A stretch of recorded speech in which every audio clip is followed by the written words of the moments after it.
Assalamualaikum teman-teman. Perkenalkan, nama saya Sarah Nur Afifah.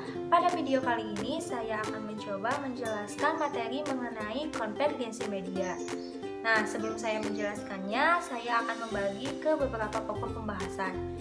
Yang pertama, saya akan membahas mengenai konten. Yang kedua, tentang industri konten. Yang ketiga, tentang konvergensi media. Dan yang terakhir, tentang jenis-jenis konvergensi media. Langsung aja ke pembahasan yang pertama, yaitu mengenai konten.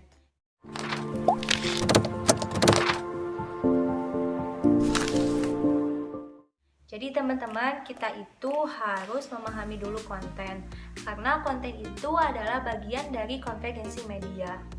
Istilah sederhana konten adalah materi yang mengisi suatu media. Dengan maraknya perkembangan teknologi saat ini, membuat media digital pun mengalami perkembangan yang sangat tinggi. Hal inilah yang menyebabkan permintaan akan konten pun semakin meningkat. Sederhananya, dapat kita lihat dalam kehidupan sehari-hari, di mana sekarang ini banyak sekali orang-orang yang menjadi konten kreator tanpa harus bekerja di kantoran. Hal ini pula yang menjadi kebutuhan industri saat ini. Nah teman-teman, konten itu ada yang berbasis teknologi dan ada yang berbasis non-teknologi. Untuk konten yang berbasis teknologi, contohnya seperti image, teks, audio, animasi, dan lain-lain. Sedangkan untuk konten yang berbasis non-teknologi, contohnya seperti buku, majalah, spanduk, pamflet, dan lain-lain. Maka dari itu, dapat kita simpulkan bahwa konten adalah ilmu pengetahuan dan informasi yang disajikan dalam bentuk spesifik yang disesuaikan untuk kelompok sasaran tertentu. Nah, untuk pembahasan yang kedua yaitu mengenai industri konten.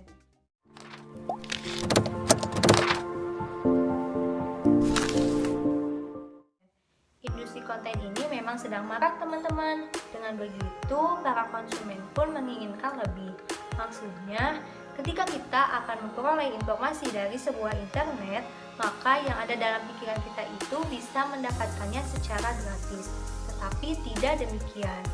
Apabila semua layanan ataupun semua produk yang kita inginkan digratiskan, maka industri tidak akan bertahan lama karena mereka tidak mendapatkan pendapatan. Dengan begitu, para pelaku industri melakukan strategi di mana apabila konten yang dianggap menarik atau high quality itu akan dikenakan biaya, sedangkan untuk konten yang dinilai low quality itu akan digratiskan. Tentunya itu untuk menarik minat para konsumen. Contohnya saat ini konsumen itu rela membayar biaya bulanan untuk Spotify dan berlangganan untuk Netflix. Tujuan mereka itu adalah untuk bisa mendapatkan versi yang terbaik dibandingkan mereka harus menonton di YouTube yang mungkin tidak ada secara keseluruhan. Lanjut materi yang ketiga yaitu tentang konvergensi media.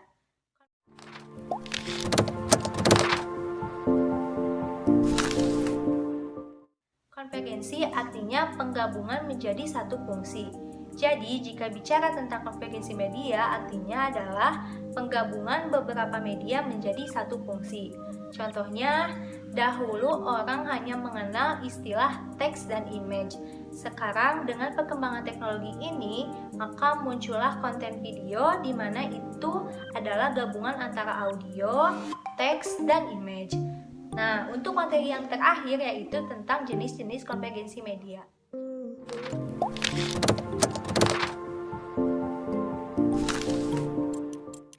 Jadi konvergensi media ini ada 3 teman-teman. Pertama itu ada konvergensi teknologi, yang kedua itu ada konvergensi konten, dan yang ketiga ada konvergensi industri. Nah, untuk konvergensi teknologi ini memiliki perangkat hybrid, di mana hybrid ini adalah satu teknik yang digunakan oleh perusahaan untuk menggunakan layanan in-house maupun cloud-based yang diperlukan untuk sumber daya IT-nya. Yang kedua yaitu konvergensi konten. Nah, konvergensi konten ini memiliki 3 aspek. Yang pertama, desain, yang kedua, produksi, yang ketiga, distribusi. Dan dalam konvergensi konten ini juga memiliki alat baru yaitu untuk pengeditan dan pemrosesan digital. Untuk yang terakhir yaitu konvergensi industri. Nah, dalam konvergensi industri ini artinya yaitu penggabungan perusahaan media menjadi perusahaan yang membuat dan memasarkan konten di berbagai platform. Contohnya konvergensi media tentang musik, di mana dulu jika kita ingin mendengarkan musik, kita hanya bisa mendengarkannya lewat radio. Tetapi dengan perkembangan teknologi saat ini, kita bisa mendengarkan musik dimanapun dan kapanpun melalui smartphone. Nah teman-teman, sekian yang bisa saya sampaikan. Semoga informasi tadi bisa bermanfaat bagi teman-teman semua. Mohon maaf apabila dalam penyampaiannya ada yang kurang jelas. Terima kasih atas perhatiannya. Wassalamualaikum warahmatullahi wabarakatuh.